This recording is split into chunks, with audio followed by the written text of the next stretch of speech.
नमस्कार, आप देख रहे हैं अपना बिहार। आपके साथ मैं हूं शिप्रा झा और बुलेटिन की शुरुआत इस वक्त की बड़ी खबर के साथ करेंगे। लालू प्रसाद के इलाके में नीतीश कुमार बहाएंगे विकास की बहार। जी हां, राघोपुर को लेकर सीएम नीतीश कुमार का बड़ा बयान। राघोपुर दियारा इलाके के विकास के लिए कमेटी गठित की गई है। सुनियोजित विकास की सभी संभावनाओं पर विचार किया जाएगा। न्याय के साथ विकास सरकार का लक्ष्य है। हर क्षेत्र और हर तबके को बिना किसी भेदभाव के मिलेगा इसका लाभ। कच्ची दरगाह बिद्दुपुर 6 लेन पुल को लेकर सीएम नीतीश कुमार बोले, 6 लेन पुल से राघोपुर में निवेश के नए रास्ते बनेंगे और युवाओं के लिए रोजगार के अवसर भी पैदा होंगे। तो बड़ी खबर आपको बता रहे हैं और ये तस्वीरें आपके टीवी स्क्रीन पर आपको दिखा रहे हैं। सीएम नीतीश कुमार की तरफ से ये पोस्ट किया गया है जिसमें ये जानकारी दी गई है किस तरीके से राघोपुर और दियारा के क्षेत्र में विकास किया जा रहा है और इस वजह से राघोपुर में निवेश के नए रास्ते बनने वाले हैं। युवाओं के लिए भी रोजगार के अवसर अब पैदा होंगे। आपको बता दें कि कुछ दिन पहले ही सीएम नीतीश कुमार ने कच्ची दरगाह बिद्दुपुर 6 लेन पुल का इनॉग्रेशन किया था। इसकी सौगात राघोपुर वालों को मिली थी जिससे लोग भी काफी ज्यादा खुश नजर आ रहे थे और अब सीधे सीधे रोड के जरिए राघोपुर पटना से इस पुल के जरिए जुड़ चुका है। जो पहले पीपा पुल या फिर नाव के सहारे पटना आने की मजबूरी होती थी, अब वो मजबूरी लोगों के सामने नहीं होगी, बल्कि वो सीधे इस 6 लेन पुल पर चढ़कर पटना पहुंच सकते हैं और सीधे कनेक्टिविटी बन गई है। न्यूज 18 संवाददाता आनंद अमृतराज अधिक जानकारी के साथ जुड़ गए हैं। आनंद, देखिए, पहले 6 लेन पुल का इनॉग्रेशन किया गया, बड़ी सौगात राघोपुर वालों को दी गई और अब सीएम का ये भी दावा है कि धीरे धीरे राघोपुर में निवेश ज्यादा होगा और युवाओं को रोजगार भी मिलेंगे। देखिए, निश्चित तौर पे मुख्यमंत्री ने जो ट्वीट किया है वो बेहद महत्वपूर्ण है और कुछ दिन पहले ही राघोपुर में एक 6 लेन सड़क का उद्घाटन किया गया था, पुल का उद्घाटन किया गया था और उसके बाद आज जब नीतीश कुमार ने ट्वीट किया, इसके कई अर्थ लगाए जा सकते हैं। उन्होंने जो सबसे महत्वपूर्ण बात कही है, उन्होंने कहा है कि आखिरी लाइन जो इसमें है वो बेहद महत्वपूर्ण है कि न्याय के साथ विकास का लाभ प्रदेश के हर क्षेत्र और सबके को बिना किसी भेदभाव के समान रूप से मिलेंगे, क्योंकि जनता की सेवा भी हमारा धर्म है। ये लाइन इशारा करता है कि नीतीश कुमार ने विशेष तौर पर राघोपुर पर ध्यान दिया है और राघोपुर तेजस्वी यादव के जो नेता विरोधी दल है उनका विधानसभा क्षेत्र माना जाता है और जिस तरीके से राघोपुर को लेकर मुख्यमंत्री ने जो बातें कही है वो बेहद महत्वपूर्ण हो जाता है, क्योंकि चुनावी साल और चुनावी साल में कोई भी फैसला चुनाव से ही जोड़कर देखा जाता है। ऐसे में अगर ये बात बोली गई है मुख्यमंत्री की तरफ से, उनके ट्वीट की तरफ से, तो इससे कई इशारे निकलते हैं और सबसे महत्वपूर्ण बात है कि उन्होंने कहा है कि राघोपुर क्षेत्र में अभी विकास के और कई कार्य होंगे, सड़कें बनाई जाएंगी ताकि न सिर्फ वो क्षेत्र विकसित हो बल्कि उस इलाके के जो लोग हैं वो भी उनका भी विकास हो। तो ये दिलचस्प है मुख्यमंत्री का ये जो एक पर उन्होंने पोस्ट किया है वो बेहद महत्वपूर्ण है और सबसे बड़ी बात है कि उन्होंने जी ठीक है आनंद, आप इस खबर पर नजर बनाकर रखिए। शुक्रिया इस अपडेट के लिए। देखिए, मुख्यमंत्री नीतीश कुमार ने पटना के बापू सभागार में नव चयनित 21,391 सिपाहियों को नियुक्ति पत्र भी दिया है और इस दौरान सिपाहियों ने शराबबंदी को सख्ती से लागू करने और जिंदगी भर शराब का सेवन न करने की शपथ ली है। इस दौरान मुख्यमंत्री नीतीश कुमार ने कहा कि जल्द ही 55,000 और पुलिस पदों पर बहाली की जाएगी। उन्होंने अधिकारियों को जल्द भर्ती प्रक्रिया पूरी करने के निर्देश दिए। मुख्यमंत्री ने कहा कि पुलिस में खाली पड़े पदों को भरा जाएगा और अब बिहार पुलिस में 2,29,000 लोग होंगे। जरूरत होगी और ज्यादा लोगों को बहाल किया जाएगा। सीएम नीतीश कुमार ने अधिकारियों को खड़ा कराकर ये कहा कि बताइए, खाली पड़े पदों पर जल्दी बहाली करेंगे ना। मंच पर मुख्य सचिव से लेकर गृह विभाग के प्रधान सचिव, डीजीपी से लेकर तमाम बड़े अधिकारी मौजूद थे। उसमें इन लोगों ने यह तय किया है कि 55,000 अलग ढंग से ये करेंगे। तो हमने कहा कि भाई 55,000 जो अलग करना है तो जो अधिकारी यहाँ पर मौजूद है हम इनसे कहेंगे कि भाई क्यों नहीं तेजी से करना है। जब कह दिए थे 55,000 तो जरा तेजी से करिए, खड़ा होइए। 55,000 भी कहे हैं तो आप बहुत जल्दी पूरा करिए, देर मत करिए। इन लोगों के लिए और लोगों की संख्या होने वाली है और ये अगले बार जो है ये कुल मिलाकर के इसमें से जो हमने कहा 19,838, ये तो इतना हो गया 21,391। आप सबका स्वागत है। तो अब फिर अगली बार भी 19,838 ये लोग कर रहे हैं। और जो कहा इन्होंने कि अगले महीना हो जाएगा ना, हो जाएगा ना अगला महीना, बिल्कुल, तो अगले महीना भी इतना हो जाएगा। अब उसके बाद जो कुछ भी बचा है इसको भी हमने कहा है कि एकदम तेजी से करिए। और हम लोग जो सरकार की तरफ से नियुक्ति पत्र दे रहे थे और साथ ही सभी यहाँ उपस्थित पुलिसकर्मीगण से वो बार बार कह रहे थे कि मुस्कुराइए, हंसिए। वो एक इशारा है, एक संकेत है कि अगर आपने अपने सेवा काल में दोनों शपथों का पालन किया तो फिर सरकार की छवि ऐसी बनेगी कि बिहार की जनता ही हमेशा मुस्कुराते रहेगी। और इस बीच रुख कर लेते हैं बड़ी खबर की ओर। इस वक्त की बड़ी खबर आपको बताते हैं, उपराष्ट्रपति जगदीप धनखड़ का संविधान की प्रस्तावना पर बड़ा बयान सामने आया है। जगदीप धनखड़ ने संविधान की प्रस्तावना को लेकर कहा कि संविधान की प्रस्तावना बदलने योग्य नहीं थी। आपातकाल के दौरान प्रस्तावना बदली गई। जगदीप धनखड़ ने यह भी कहा है कि समाजवादी, धर्मनिरपेक्ष जैसे शब्द बाद में जोड़े गए हैं। आपातकाल के दौरान ये शब्द जोड़े गए जो कि नासूर हैं।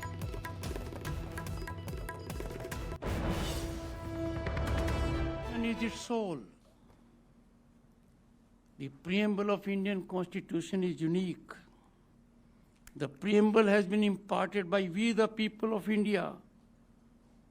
And friends, except Bharat, nobody's constitution's preamble has undergone change.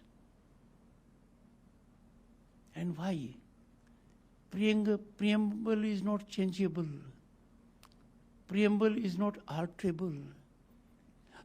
Preamble is the basis on which Constitution has grown. Preamble is the seed of the Constitution.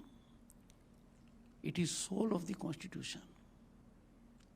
But this preamble for Bharat was changed by 42nd Constitutional Amendment Act of 1976, adding words socialist, secular and integrity.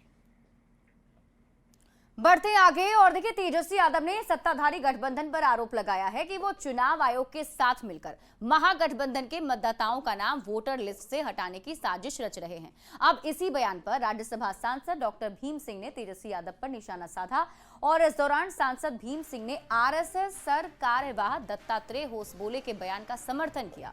उन्होंने कहा कि संविधान की प्रस्तावना से समाजवाद और धर्मनिरपेक्ष शब्द हटा दिए जाने चाहिए। वो सारे नजर आते हैं चोर, एक कहावत है ना, यही बात इन पर चरितार्थ होती है। तेजस्वी यादव हो या कांग्रेस वाले हो, क्योंकि ये साजिश करते रहे हैं हर चीज में, तो अब इनको ये चुनाव का जो समय आया है तो पुनरीक्षण करना मतदाताओं का एक सामान्य प्रक्रिया है, इसमें भी साजिश नजर आई। क्योंकि साजिश खुद करते रहे तो हर चीज में इनको साजिश ही नजर आई। और देखिए, बिहार से बंगाल तक वोटर लिस्ट की समीक्षा को लेकर सियासी बवाल मचा हुआ है और चुनाव आयोग पर विपक्ष ने सवाल खड़े कर दिए हैं। इसको लेकर केंद्रीय मंत्री जीतन राम मांझी ने कहा है कि हमें पता है कुछ विधानसभा का जहां बोगस वोटर काफी संख्या में है वो हट जाएंगे, उसी का डर है। सांच को आंच क्या, जब सही है तो दिक्कत क्या है, जो गलत है वो छटेंगे। वंचित, शोषित, जो बैक बेंचर ऑफ द यहाँ पर बोगस वोटर्स 20,000, 25,000, 30,000 बनाए हुए हैं और वही जो हटेंगे उसी का डर उनको है। इसीलिए सांच को आँच क्या, जब सांच हैं तो ठीक है, क्या कहते हैं, सब लिखा जाएगा। आरएलएम के राष्ट्रीय अध्यक्ष उपेंद्र कुशवाहा ने भी तेजस्वी यादव को जवाब दिया है। उपेंद्र कुशवाहा ने विपक्ष के पास मुद्दा नहीं होने का दावा किया और कहा कि इसी वजह से मुद्दा बनाने की कोशिश विपक्ष करता रहता है। चुनाव में राजनीतिक लाभ लेने के लिए बयानबाजी की जा रही है। विपक्ष के पास कोई मुद्दा नहीं, तो कहीं से कोई चीज़ आती है उसको मुद्दा बनाने का प्रयास लोग करते हैं। राजनीतिक लाभ कैसे चुनाव में मिल जाए इस दृष्टि से बयानबाजी करते हैं। सच जो कुछ भी बोल रहे हैं विपक्ष के लोग उससे बिल्कुल अलग है, सच्चाई कुछ और है। इलेक्शन कमीशन की ओर से तो समय समय पर वोटर लिस्ट के सत्यापन का काम पहले भी होता रहा है। बिहार बीजेपी अध्यक्ष दिलीप जायसवाल ने भी आरजेडी नेता तेजस्वी यादव को नसीहत दी है। दिलीप जायसवाल ने कहा कि तेजस्वी यादव को निर्वाचन आयोग के निर्णय को ध्यान से पढ़ना चाहिए। चुनाव आयोग पारदर्शिता लाना चाहता है, इस वजह से ये फैसला लिया गया है। प्रतिपक्ष के नेता को मैं एक सुझाव देता हूं कि इलेक्शन कमीशन ने जो फैसला लिया है अभी मतदाता पुनरीक्षण का, एक बार उसको अच्छे तरीके से पढ़ लें कि इलेक्शन कमीशन उसमें क्या क्या करना चाहती है। अगर इलेक्शन कमीशन चाहती है कि किसी की मृत्यु हो गई है तो उसका नाम उस लिस्ट से हट जाए। इलेक्शन कमीशन चाहती है कि जिनका नाम पूरे देश में 2-3 जगह मतदाता सूची में है तो वो इस बात को साबित करें कि भाई हम किसी दूसरे जगह हमारा मतदाता सूची में नाम नहीं रहा। अभी क्या होता है, पिता का किसी बूथ पर नाम डाल दिया, बेटा का किसी बूथ पर दे दिया, तो बहुत सारे लोग पोलिंग करने नहीं जा पाते हैं। तो यानी एक परिवार को एक जगह क्लब करके, बंच बना करके एक साथ उनको जो है एक बूथ पर नाम दिया जाना है। तो इस तरह करके अगर इलेक्शन कमीशन ने जो जो डायरेक्शन दिया है उस डायरेक्शन पर चर्चा करना चाहिए, सीधे बोलना उचित नहीं है। मतदाता सूची में संशोधन को लेकर तेजस्वी यादव ने इसे एक साजिश करार दिया है, जिसको लेकर बीजेपी के राष्ट्रीय प्रवक्ता शहनवाज हुसैन ने कांग्रेस और तेजस्वी यादव पर निशाना साधा। उन्होंने कहा कि मतदाता सूची में सत्यापन से किसी वोटर को कोई परेशानी नहीं होगी और ना ही किसी भी देशवासी का नाम काटा जाएगा। तो देखिए, अब तेजस्वी यादव के सवाल उठाने के बाद से हमला लगातार एनडीए की तरफ से किया जा रहा है और तेजस्वी यादव पर ही सवाल उठाए जा रहे हैं। अब बीजेपी के राष्ट्रीय प्रवक्ता शहनवाज हुसैन की तरफ से भी ये कहा जा रहा है कि भ्रम फैलाने की कोशिश विपक्ष कर रहा है, जबकि निर्वाचन आयोग की तरफ से जो फैसला लिया गया है उसमें किसी भी वोटर का नाम काटा नहीं जाएगा। संशोधन होता है और जो वैलिड वोटर हैं वो तो रहेंगे ही, इसमें कोई विवाद नहीं है। राजद के लोग, कांग्रेस के लोग बिना बात के चुनाव आयोग पे, मतदाता सूची पे विवाद कायम करते हैं। जो भारत का मतदाता है उसको वोट डालने से कोई रोक ही नहीं सकता।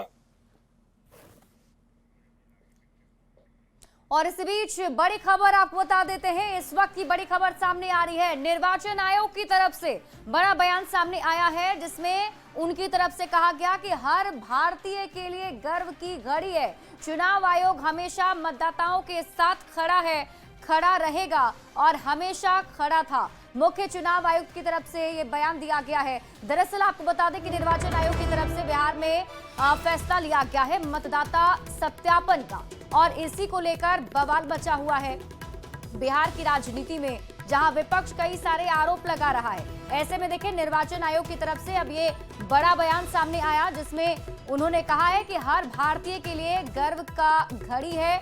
चुनाव आयोग हमेशा मतदाताओं के साथ खड़ा था, खड़ा है और खड़ा रहेगा। मुख्य चुनाव आयुक्त की तरफ से ये बड़ा बयान दिया गया है। बिहार में इसी साल विधानसभा के चुनाव हैं, जिसकी तैयारी निर्वाचन आयोग की तरफ से की जा रही है। इसी बीच ये बड़ा फैसला लिया गया कि मतदाताओं का सत्यापन किया जाएगा। घर घर जाकर जो वोटर्स हैं उन्हें वेरीफाई किया जाएगा। साथ ही साथ निर्वाचन आयोग के इस फैसले के बाद काम भी शुरू किया जाना है। लेकिन इसी बीच विपक्ष की तरफ से कई सारे सवाल खड़े किए जा रहे थे इस फैसले को लेकर, और अब देखिए निर्वाचन आयोग की तरफ से बड़ा बयान सामने आया। और छपरा से आपको इस वक्त की बड़ी खबर बताते हैं, जहां रिवीलगंज थाने के पार्किंग में आग लग गई है। भीषण आग लगी है। थाने में जब्त 50 से अधिक गाड़ियां जलकर खाक हो गई। बताया जा रहा है कि शॉर्ट सर्किट से आग लगी है। तस्वीरें आपकी टीवी स्क्रीन पर आपको दिखा रहे हैं। ये देखिए, जो गाड़ियां यहां पर रखी गई थी वो लगभग 50 से अधिक गाड़ियां थी जो जलकर खाक हो चुकी है। तस्वीरें आपकी टीवी स्क्रीन पर आपको दिखा रहे हैं। थाने के पार्किंग में भीषण आग लग गई, जिसमें थाने के पार्किंग में खड़ी जो गाड़ियां हैं वो इस आग की चपेट में आ गई। बताया जा रहा है कि शॉर्ट सर्किट से आग लगी है।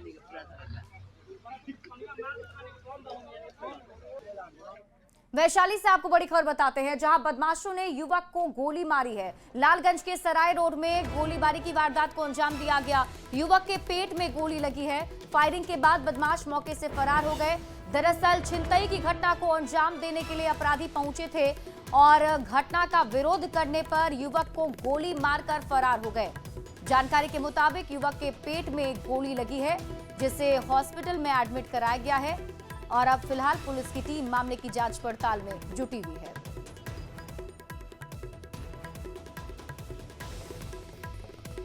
तो वैशाली से आपको इस वक्त की बड़ी खबर बता रहे हैं, जहां छिनतई की घटना को अंजाम देने के लिए अपराधियों ने एक युवक पर फायरिंग की है। बताया जा रहा है कि युवक से छिनतई करने की कोशिश कर रहे थे और इस घटना का विरोध युवक की तरफ से किया गया, जिसके बाद गोली मारी है अपराधियों ने।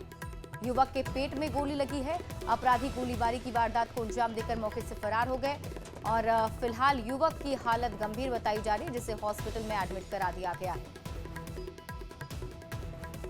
हमारे बुआ को सब गिरा के चैन छीन रहा है, पिस्टल लोडेड कर लेता। किसका छीन रहा है? मेरे बुआ का। अच्छा। फिर हम दूसरे बाइक से थे, एक बुआ को लेके, तो वो बुआ को लेके बचाओ बचाओ। फिर हम उतर के गए, अपना बाइक गिरा के उसको पीछे से पकड़े और लोडेड करके पीछे से राउंड करके मारा है। वहाँ पे प्रशासन था, लेकिन प्रशासन वहाँ पे।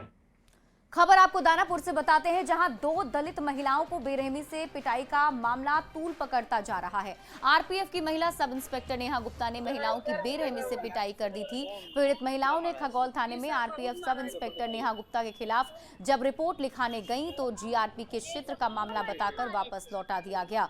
जब महिलाएं जीआरपी पहुंची तो उसे वहां से भी लौटा दिया गया। पीड़ित दलित महिला ने कहा है कि हम गरीब हैं, ट्रेन और स्टेशन पर पंखा और अन्य सामग्री बेचकर अपना जीवन यापन करते हैं।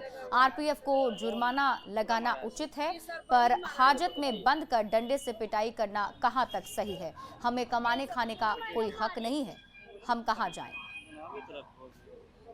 ये बेचे नहीं आते, बेचते हम पटना में। पहली बार हम आए हैं बेचे लगे यहाँ पंखा। कहाँ बेचे थे? दानापुर में। तो नेहा मैडम जैसे घुसे गाड़ी में उसे नेहा मैडम पकड़ के ले गए थाना में। बोले कि यार तुमको कौन कहा बेचे लगे, कौन लाया बेचे लगे? एकदम इतना वो करंट वाला रहता है ना, ओकरा से पूरा मारे लगे, पिट्ठी में, हाथ पसार, न तो मारेंगे कस के, हाथ पसार। हमको साथ हम पंखा बेचते हैं तो हमारे साथ अब गरीब आदमी है तो कहाँ जाए? गाड़ी में बेच रहे थे, गाड़ी में पकड़ा गए, नेहा मैडम पकड़ के लाई। अल्लाह के हमको ऑफिस में बहुत मार मारे, 20-25 डंडा मारे। उसके बाद में फाइन भी किए हैं। 9:30 बजे रात के हम लोग के छोड़े भी। अब कल भी बुलाए तो कल भी कोर्ट में गए, वहाँ आरा गए तो यहाँ 1200 रुपये फाइन लिया। 1000 वहाँ देवे पड़ा, यही वाला पैसा 1000 दिया, 200 इधर रख लिया। खबर आपको समस्तीपुर से बताते हैं, जहां के नगर थाना क्षेत्र के चीनी मिल मोहल्ले से एक वीडियो सामने आया है। वायरल वीडियो में बुजुर्ग महिला के साथ मारपीट और मैला पिलाने की कोशिश की गई है। पुलिस ने मामले में कार्रवाई करते हुए एक आरोपी को गिरफ्तार कर लिया है। जानकारी के मुताबिक मोहल्ले में एक बच्चे की तबीयत खराब हो गई थी और तबीयत खराब होने के पीछे बच्चों के परिवार के लोगों और मोहल्ले के लोग महिला को दोषी मान रहे थे, जिसे लेकर महिला के साथ अमानवीय व्यवहार किया गया। गांव वाले महिला पर डायन बिसाही का आरोप लगा रहे हैं।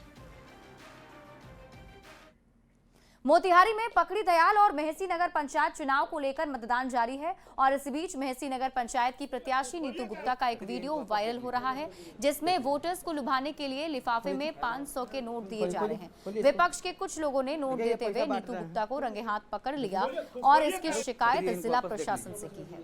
देखिए